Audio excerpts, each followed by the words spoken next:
রামনবমীকে সামনে রেখে হিন্দু জাগরণ মঞ্চের উদ্যোগে বারাসাত ময়না চেকপোস্ট সংলগ্ন একটি অঞ্চল থেকে সুদৃশ্য শোভাযাত্রার আয়োজন করা হয়। এদিন বিকেলের দিকে ওই শোভাযাত্রা ময়না চেকপোস্ট থেকে বেরিয়ে কলোনি মোড়, ডাকবাংলো মোড় হয়ে বারাসাতের কাছারি ময়দানে গিয়ে শেষ হয়। এই শোভাযাত্রায় উপস্থিত ছিলেন বারাসাত লোকসভা কেন্দ্রের বিজেপি প্রার্থী স্বপন মজুমদার সহ অন্যান্য কর্মীরা। এদিন এই শোভাযাত্রায় অংশ নিয়ে স্বপন মজুমদার জানান, প্রথমত আমি সনাতনী এবং হিন্দু। রাম আমাদের আরাধ্য দেবতা, ভগবান। সেই রামনবমীতে আমরা রাস্তায় থাকব, রামের আরাধনা করব, আমরা আনন্দ উৎসব করব, এটা স্বাভাবিক। এত সংখ্যায় মানুষ হওয়ার মূল কারণ এই প্রভু শ্রী রামচন্দ্র, তার যে চিন্তাভাবনা, যে তার রাজ্যে শান্তি শৃঙ্খলা বজায় থাকা, এবং আমরা সকলে মিলে আজকে সেই শান্তির বার্তা দিতে চাইছি। এবং বাংলায় যে অরাজকতা চলছে সেটা দূরে সরিয়ে দিয়ে যাতে রাম রাজত্ব গড়া যায়, এখানকার মানুষ সুখে শান্তিতে বসবাস করতে পারে, তার জন্য সকলকে আহ্বান করব। এটা আপনাদের কাছে অস্ত্র মনে হচ্ছে, এটা হনুমানজির শস্ত্র, গদা।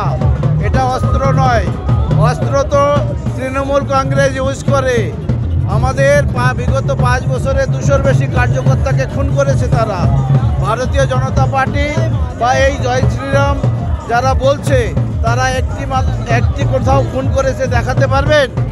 আমরা রাম মন্দির হয়ে যাওয়াতে কি এবারে আবেগ আরো বেশি মানুষের? অবশ্যই আমাদের সনাতনী এবং হিন্দুদের 500 বছরের অবসান ঘটিয়ে আমাদের ভারতবর্ষের প্রধানমন্ত্রী আমাদের যে রামলালার মন্দির করেছেন এবং তার মূর্তি স্থাপন করেছেন, আমরা ভগবানের কাছে প্রার্থনা করি নরেন্দ্র মোদীর দীর্ঘায়ু হোক এবং আমাদের মধ্যে দীর্ঘদিন উনি থেকে আমাদের যেন এইভাবে পরিষেবা দিতে পারে।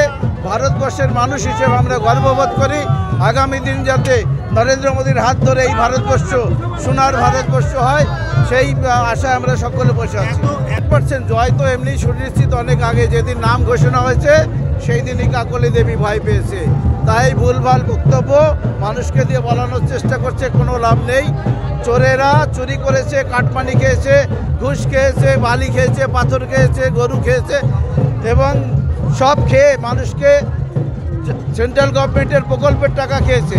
মানুষ এখন এইসব থেকে বেরিয়ে আসতে চায়, মানুষ রাম রাজত্ব চায়, মানুষ নিজের পায়ে স্বাবলম্বী হতে চায়, আর সেটা সম্ভব ভারতীয় জনতা পার্টির হাত ধরে।